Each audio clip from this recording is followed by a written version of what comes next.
For the final lecture on object-oriented programming, I want to talk about access modifiers. Now, strictly speaking, it's not necessarily just about object-oriented programming, but it's the easiest way to explain it.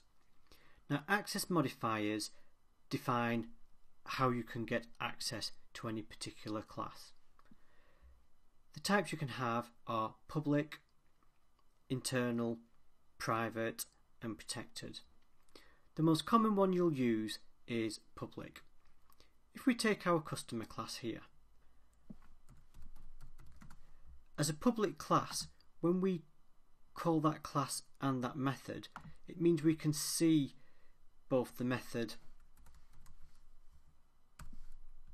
and both the class itself and the methods and properties within that class.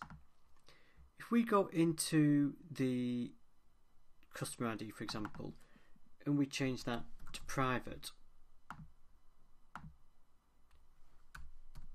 well, now we can no longer see the customer ID, and that's because we have made it private. Another option we can have actually is internal.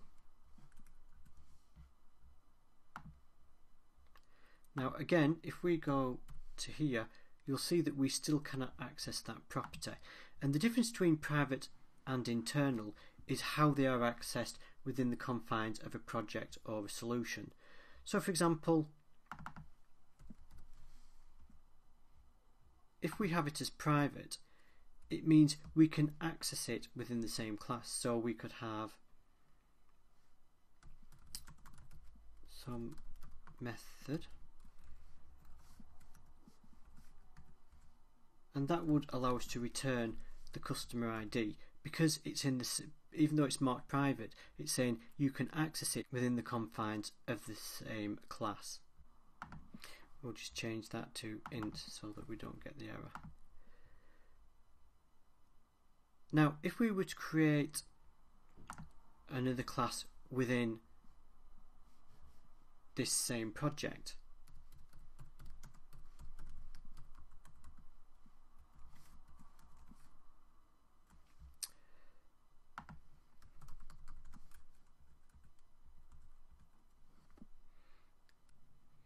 we create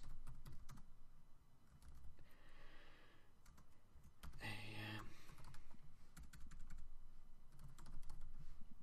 method that doesn't really do anything, so we can create a customer equals new customer,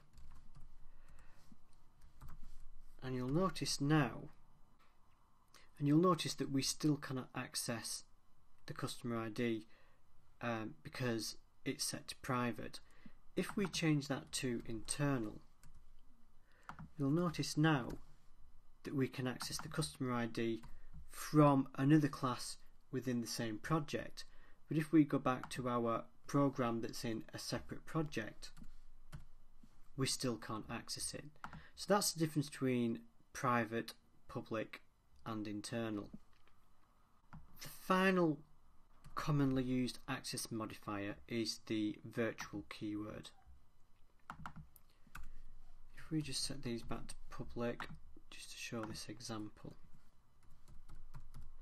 the virtual keyword allows you to denote a method as overrideable. What does that mean? Well, if we change this to virtual, what we can now do is in our base class we can say public override update name, and so what we can do now, we can have a call, we can use this base and implement whatever's that going to do, but then we can return something completely different. So what this is doing, it's overriding, obviously it doesn't return anything actually.